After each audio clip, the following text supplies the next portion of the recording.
तुम्हारी लोकप्रियता बढ़ने वाली है। जिसने तुम्हारा अपमान किया है उसे मैं तुम्हारे कदमों में झुका दूंगी। मेरे बच्चे, जिसने तुम्हारे साथ गलत किया है उसकी गलती की सजा उसे अवश्य मिलेगी।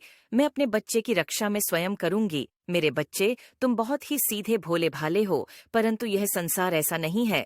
इस संसार में बहुत लोग ऐसे हैं जो बहुत ही ज्यादा गिरे हुए हैं, जो दूसरों का अच्छा होता हुआ नहीं देख पाते। तुम्हें दुख में उन्हें खुशी मिलती है, तुम्हारी खुशी में उन्हें दुख होता है, इसलिए वह नहीं चाहते हैं कि तुम तरक्की करो। इसलिए मेरे बच्चे, तुम्हें सावधान होने की बहुत ज्यादा जरूरत है।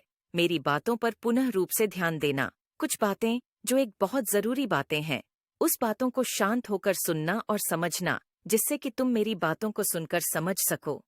मेरी इस बात को इस प्रकार से समझो कि यदि तुम जंगल में हो, रास्ते भूल जाओ तो और तुम किसी के मार्ग पूछ पहुंचो, तुमसे कोई पूछो और कोई तुमसे ऐसा कह दे कि पूर्व की तरह जाओ, तब तुम्हें तुम्हारा मार्ग प्राप्त हो जाएगा, जिससे कि तुम अपने घर पहुंच जाओगे तो पूर्व की तरफ चले दोगे, क्योंकि तुम्हें मार्ग तो नहीं पता है, परंतु ये वही तुम्हारे घर की दिशा और तुम्हारा प्राप्त होने वाला मार्ग पश्चिम की तरफ हो तो निश्चित ही तुम दिशा भूल जाओगे और गलत दिशा में चले जाओगे। तुम अपने घर तो नहीं पहुंच पाओगे, अर्थात तुम उस मंजिल तक नहीं पहुंच पाओगे जो मंजिल तुम्हारे लिए है। तुम्हारी मंजिल तुम्हारे हाथों में है, तुम्हें बस उस पर ध्यान देना है, से छूट जाएगी।